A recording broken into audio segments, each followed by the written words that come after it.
Hello everyone, তো আর একটা নতুন ভিডিও নিয়ে তোমাদের সাথে চলে আসলাম। তো তোমাদের প্রথমেই দেখাচ্ছি কড়াইতে জল। তো এটা কী রেসিপি হচ্ছে, এটা হলো চাউমিন হচ্ছে। তো এই দেখো জল বসিয়ে দিয়েছে, এদিকে চাউমিনের প্যাকেট নিয়ে নিয়েছি দুটো। তো চাউমিন আমি সিদ্ধ করার জন্য জলটা বসিয়েছি। তো এই দেখো চাউমিনটা সিদ্ধ হয়ে গেছে, তো তারপর আর দেখানো হয়নি তোমাদের। আর এদিকে লঙ্কা, টমেটো, পেঁয়াজ, আলু এগুলো কাটা হচ্ছে, কাটা হয়েই গেছে প্রায়। আমার এই যে আমার শাশুড়ি মাকে আলু কাটছিল। আর ওদিকে রয়েছে ডিম তেলে আগে আমি নাড়াচাড়া করে নেব, তারপরে আমি চাউমিনটা রান্না করব। তো তোমরা পুরো ভিডিওটা দেখতে থাকো, আশা করি তোমাদের ভালো লাগবে। আর কে কীভাবে চাউমিন রান্না করো তোমাকে কমেন্ট করে জানিও। আমি এরমভাবেই চাউমিন রান্না করি আর কি। ডিমটা প্রথমে আমি তেলে আর কি ভেজে নিই, তারপরে আর কি আমি আলু, পেঁয়াজ, যা যা সবজি সেগুলো ভেজে তারপরে রান্না করি। তো তোমরা দেখতে থাকো, তোমাদের ভিডিওটা ভালো লাগবে। আর সবসময় আমাকে ভালোবাসা দিও, পাশে থেকো এভাবেই। এই দেখো, তো আমার ডিমটা ভাজা হয়ে গেল। তো তারপরে এদিকে কড়াইতে আবার তেল দিয়ে দিচ্ছি বেশি করে, এরপরে এগুলো ভাজবো ভালো করে। তো এই দেখো, তোমরা দেখতে থাকো ভিডিওটা প্রথম থেকে লাস্ট অবধি, তোমাদের ভালো লাগবে ভিডিওটা পুরোটা আশা করি। তো তোমরা ভালো লাগলে লাইক কমেন্ট করো। এই যে ডিমটা আমি দেখাচ্ছিলাম তোমাদের যে আমার তৈরি করা হয়ে গেছে। আর এদিকে তেলটা গরম বসিয়ে দিয়েছি, এদিকে পেঁয়াজ, টমেটো সব কাটা কমপ্লিট, ধোয়াও কমপ্লিট। তো এখন আমি এগুলোকে কড়াইতে তেল দিয়েছি, তেলটা গরম হচ্ছে আর কি। তো সেই কারণে ওই জন্য ওয়েট করছি, আমি দেখাচ্ছিলাম তোমাদের সব রেডি হয়ে গেছে। শুধু এবার আলু, পেঁয়াজ, টমেটো সব দিয়ে দিয়েছি কড়াইতে, নুন দিয়ে দিলাম পরিমাণ মতো। তো এবার নেড়ে দেব, এই যে নেড়ে দেবো এবারে ভালো করে, এটা যাতে নুনটা চারিদিকে মিশে যায়, আর যে সব কটা সমানভাবে নুন হয় আর সব কটা ভাজা হয় যেন ঠিক মতো।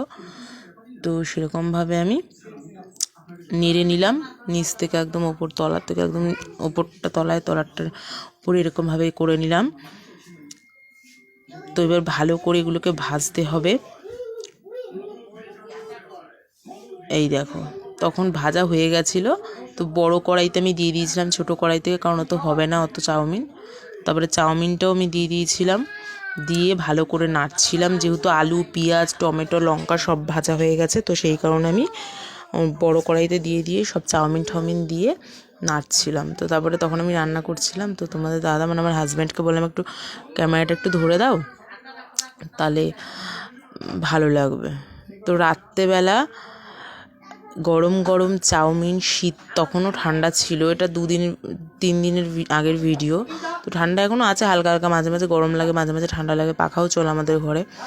তো গরম গরম চাউমিন বেশ সুন্দর টেস্টি করে তো নাড়ছিলাম ভালো করে, যাতে সব কিছুর সাথে মিক্সড হয়ে যায়।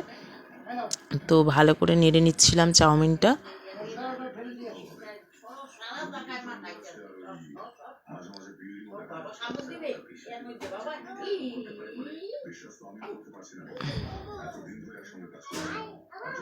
তো চাউমিন পড়ে গেছিলো তখন একটু, তাই জন্য আবার আমি ওই জায়গাটা পরিষ্কারই থাকে আমাদের, তো ওই কারণে আমি আবার তুলে দিচ্ছিলাম চাউমিন। তো তোমরা কেমনভাবে কে কীভাবে করো আমাকে কমেন্ট করে জানিও। আমি এভাবেই চাউমিন করি, আর পাস্তাও করি, পাস্তাটাও এইভাবেই অনেকটা করি।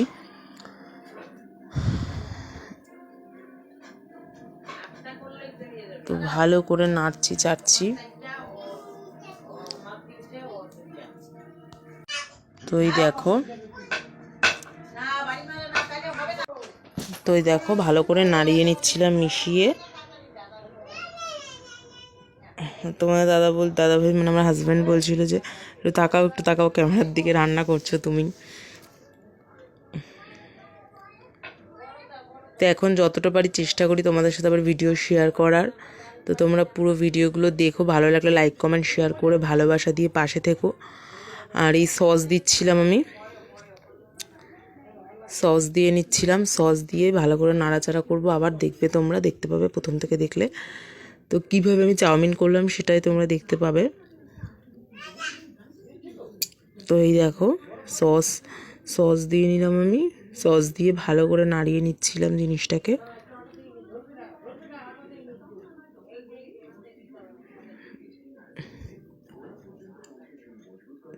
তো হয়েই এসেছিলো, তখন প্রায় হয়ে যাওয়ার আগেই সসটা দিয়ে নাড়িয়ে চাড়িয়ে তারপর নামিয়ে নিতে হয়। তো আমি এভাবেই করি। অনেকে আবার দেখি করে মানে খাওয়ার সময় ওপর দিয়ে সস দিয়ে তারপরে খায়। তো আমাদের এটাই ভালো লাগে, সবাই এরকমভাবেই ভালোবাসে। তো এই যে মাকে দেখো টেস্ট করতে দিয়েছিলাম, তো টেস্ট করে দেখছিল আর কি নুন ঠুন কেমন আছে, নুন ঝাল ঠাল কেমন হয়েছে আর কি।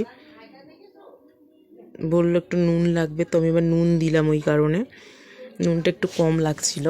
এই যে নুন দিয়ে দিলাম, তোমরা দেখো নুনটা পরিমাণ মতো স্বাদ মতো দিতে হবে, নাহলে বেশি হয়ে গেলে কেমন লাগবে খেতে, ভালোও লাগবে না। আর হয়তো একটু প্রবলেম হচ্ছে, অন্ধকারের মধ্যে আলো কম আছে, তো তোমরা একটু ম্যানেজ করে নিও। আর ভালোবাসা দিয়ে যাও এরকমই। এই যে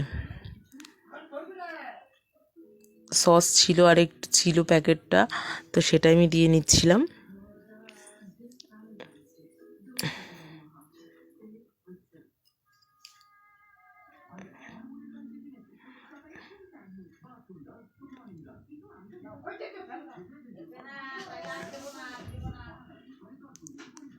তো এই যে এবার আমি খাওয়ার জন্য বাড়ছি, সবাই খাবে, বাবা খাবে মানে আমার শ্বশুরমশাই, তারপর আমার হাজব্যান্ড, তোমাদের দাদা, তারপরে আমরা পরে খাবো, ওদেরকে দিচ্ছিলাম।